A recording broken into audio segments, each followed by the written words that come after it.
O governo espanhol pediu acesso aos sistemas de todas as empresas de eletricidade do país. O objetivo é para investigar as causas do apagão que atingiu parte da Europa. As autoridades ainda calculam os prejuízos. O apagão na segunda-feira paralisou o transporte e a comunicação em Portugal e na Espanha. O governo espanhol fala em mais de 1 bilhão e 100 milhões de reais em prejuízos. Já economistas de Portugal estimam o equivalente a mais de 6 bilhões de reais.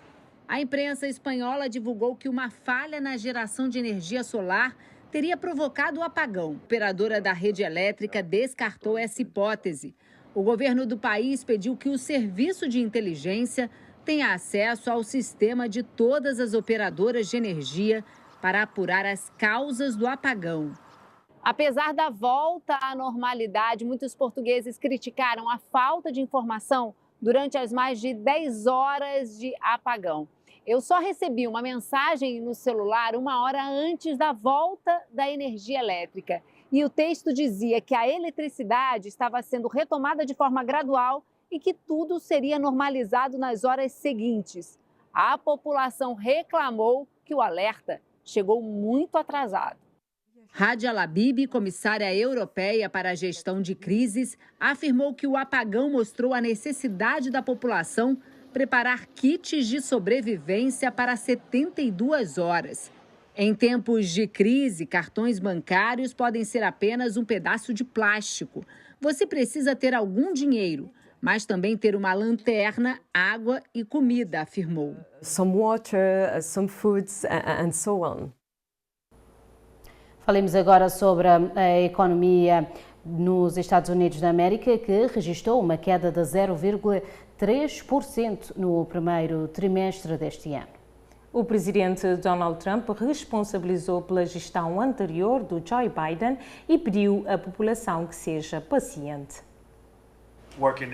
Donald Trump reuniu o gabinete de governo na Casa Branca depois da divulgação dos dados da economia. O PIB dos Estados Unidos caiu 0,3% no primeiro trimestre deste ano, em relação aos 3 meses anteriores. Segundo o relatório do Escritório de Análise Econômica do país, a retração foi motivada pelo aumento da importação de produtos e pela queda nos gastos do governo. O órgão governamental apontou que, no primeiro trimestre, as importações cresceram 41,3%. Especialistas acreditam que as empresas tenham aumentado o estoque para fugir do tarifaço. De acordo com o escritório, a alta das importações faz com que a produção interna diminua, o que impacta no PIB. Para o presidente, a retração da economia não tem relação com as tarifas. Trump atribuiu o resultado ao antecessor Joe Biden e justificou que o novo governo assumiu o comando do país com números ruins na economia. O presidente afirmou ainda que empresas estrangeiras já estão de mudança para fabricar nos Estados Unidos e pediu que os americanos sejam pacientes, porque o país vai prosperar. Trump também disse que espera chegar a um acordo com a China, com quem tem travado uma guerra comercial. Não queremos produtos deles, a menos que sejam justos conosco.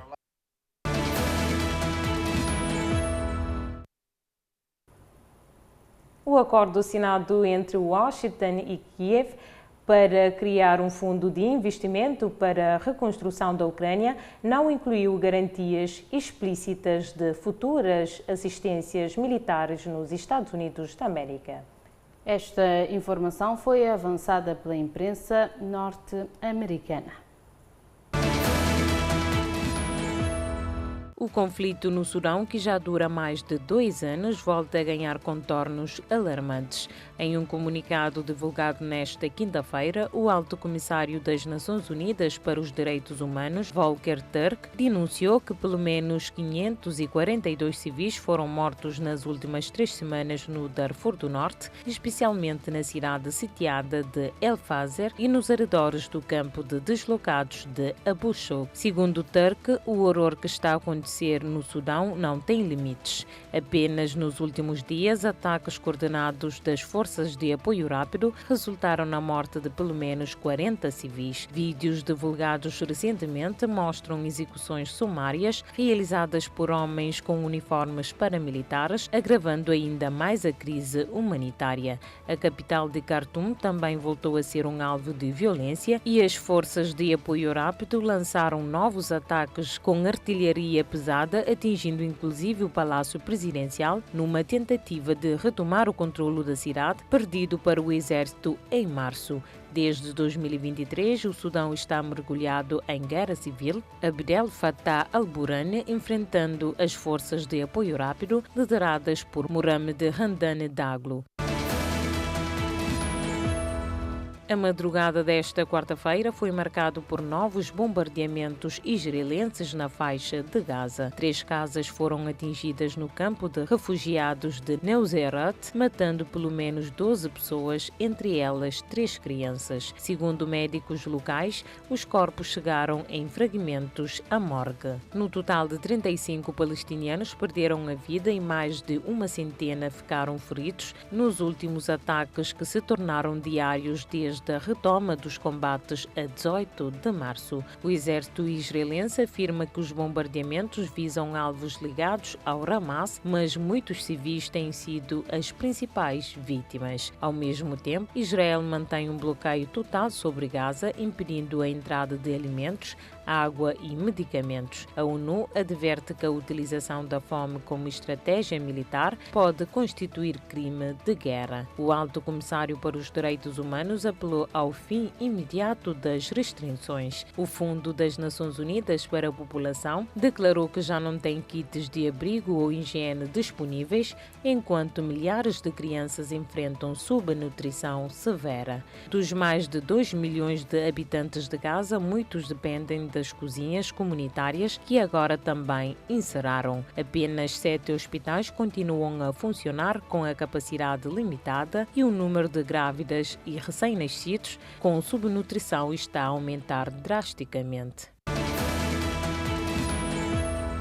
Em Moçambique, o Dia Internacional do Trabalhador, 1º de maio, foi marcado por manifestações e por melhores condições laborais. A principal central sindical do país voltou a denunciar o agravamento do custo de vida, os baixos salários e a precariedade do emprego. A Organização dos Trabalhadores de Moçambique, Central Sindical, manifestou grande preocupação com o elevado custo de vida, o fraco poder de compra da maioria da população e as deficientes condições de transportes nas zonas urbanas e periurbanas. Em decurso, o secretário-geral da Organização dos Trabalhadores de Moçambique, Central Sindical, criticou o adiamento da revisão do salário mínimo e defendeu a necessidade de garantir uma remuneração que cubra as necessidades básicas das famílias moçambicanas.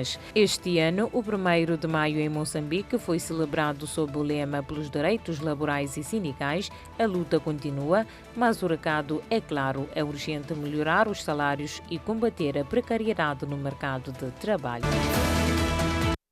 O Departamento do Tesouro norte-americano anunciou na quarta-feira a assinatura de um acordo que cria o fundo após semanas de negociações bilaterais sobre o acesso aos recursos naturais ucranianos. O governo dos Estados Unidos não divulgou quaisquer detalhes sobre o acordo. Uma pessoa com conhecimento do processo disse ao jornal New York Times que o documento final não inclui garantias explícitas de futura assistência militar ou da segurança à Ucrânia.